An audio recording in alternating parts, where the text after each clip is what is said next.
Hey everybody, it's Colette Baron-Reid. Welcome to this week's Oracle Card Guidance and Lesson. All right, so we have now gone to Veggie Fest. So how come you're passing all the vegetable stands going for the desserts?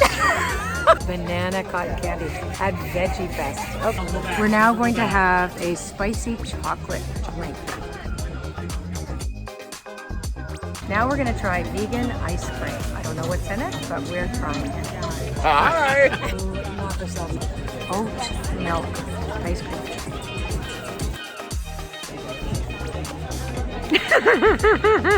Fresh peach cobbler with maple syrup. I'm in heaven. And it's peaches from our farm. Okay, we're back at my house. It was pouring rain at Veggie Fest, and now it's time for me to do your readings. This week, I decided I wanted to choose a Crystal Spirits Oracle card that'll give us all an overarching idea of the energy for the entire week. And that's for everybody watching this video, by the way. And then I'm going to do the regular thing that you guys are seeming to love, which I'm choosing 6 cards, telling the story of all 6 cards, and you pick a number between 1 and 6, and that will be your special card too. So this week I got Rhodonite Spirit, which is such a gorgeous card. And by the way, I know people have been saying, oh, there's a face in the card. Well, yeah, this is the Crystal Spirits Oracle.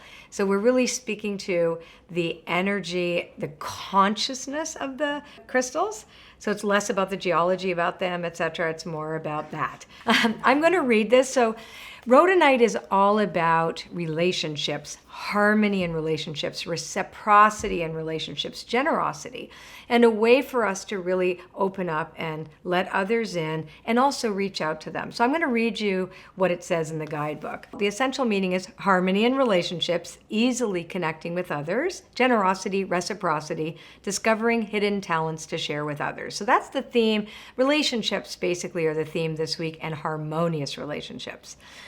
So it says, relationships help us to reach our destiny and discover our purpose, and people will come into our lives to be our angels on earth, offering love, encouragement, and resources for building the lives we want for ourselves, because we don't do it in a vacuum. Heal the belief that you should do life all by yourself. We're all in this together. We are meant to work in partnership, exchanging our gifts to better the whole world. So actually, Rhodonite Spirit is like exchanging gifts in Wisdom of the Oracle, which is the deck that we're using this week. This is the deck that I teach with in Oracle School, Wisdom of the Oracle. So I'm going to choose the 6 cards. So if you picked card number 1, this card is going to be very specific to you, but it's also the first card of the anchor card for all of us this week. So you know, we started with the idea of relationships and harmony and reciprocity, but here's the deal. The first card, card number 1, is chop wood. So chop wood is the work. So to me, it means working for these partnerships, working hard to be witnessed, to witness others, to listen to other people, to do the work that it takes to be a good partner to other people. It's not just them being good for you, it's you being good for them. So it will require a bit of effort this week. Now, message in a bottle, is card number 2. And that is pick up the phone. So not only is that getting messages from Spirit, really tuning into what the universe is saying to you, listening between the lines when you talk to people, because it's a people week, it's also pick up the phone. So message in a bottle, when it comes from chop wood, like that next card as the second card, tells us we have an action to take. And that means be the one to pick up the phone. Text somebody, do whatever it takes to reach out. Be that one. Reach out, reach across the divide if you need to. Let's say there's been some chaos between you and somebody else. It might be a good idea to reach out to that person, or you may not have spoken to a person for a while, or you've been too shy or too worried. What will they say if I reach out? You'd be very surprised. This is a week of real open connection. Card number 3 is Yin. Now this is an interesting card too, because even though we're asking ourselves to reach out, it also says to be very receptive. So when people reach out to us, be receptive. Now, it doesn't mean you have to agree with everybody. This is so important because lots of people have very big ideas these days and they have big opinions. And you don't have to agree with everything. But this is an invitation to listen and also to take in and receive information as you get it, and not necessarily make any big moves, but be receptive, which is like that second card, which is about reaching out, but also allowing someone to reach out to you and listening to them. Now, card number 4 is clean it up. So I love this card because this card is, if you have not been clear in your communication with others, if you have some messy stuff in your life that needs to get revisited, this is the great week to clean it up. So that's card number 4. So whatever it is that you hear, that you receive, that you tune into, this can actually be super helpful in order to bridge gaps between you and others, and also change the way in which you present yourself to other people or to the world, whether it be in your personal relationships or your work life or your, just your colleagues, your community, etc. Now, card number 5, which I love, is no place like home. So if we follow this storyline, we want to keep our home clean, right? So we really want to ensure our integrity is clean and that we are really feeling at home in our skin, like feeling really good about ourselves. And that's also comes right after clean it up. So if we've cleaned something up, then we can really feel okay at being at home with ourselves. Also, to recognize that maybe there may have been some misunderstandings and it's your job to have cleaned that up. And then you can go, you know what? I've made my point and I feel really good about myself.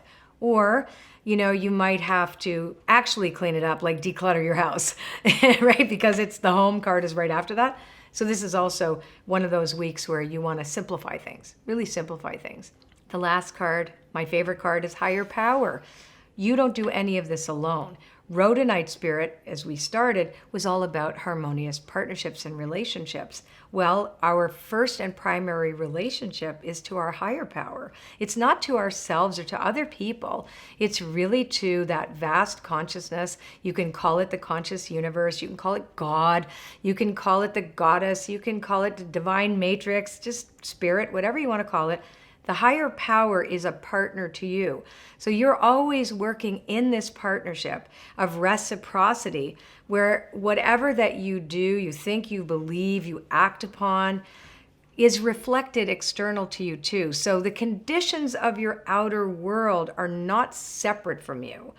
But sometimes what you're seeing in front of you was set in motion in the past and you're only now just noticing it.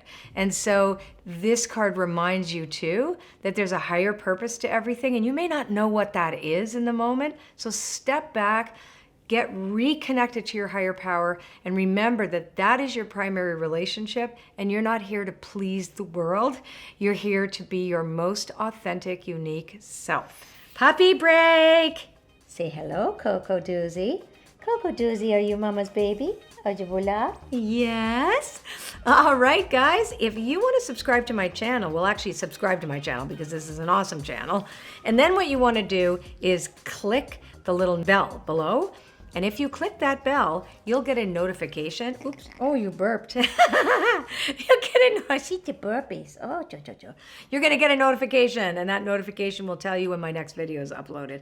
Oh, little Coco Doozy, you need a little tummy rub. Okay, now I'm going to shuffle all this together again, and we're going to do the Zodiac reading.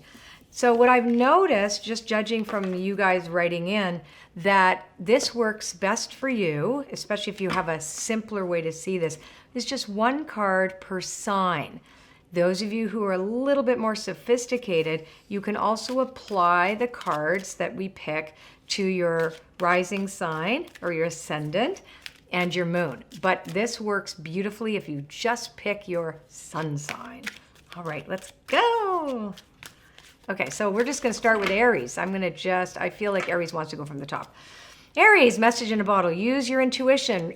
This is about hearing. It's about receiving messages. It's about getting something that you need that's going to come to you through the world around you that you need in order to produce something or create something or make something work for you. It's really good. Taurus, be here and now. Don't go too far. Don't be worrying about the future. Don't be worrying about anything right now. Stay in the now and you're going to be just fine. Now we do Gemini. Gemini is blessed. So remember, Gemini, that you are blessed. You are always blessed. And this is a week of blessings for you. So this is really, really good for communication, etc. Now, the Cancer is not knowing your why. Ask yourself, because why is in the protection position?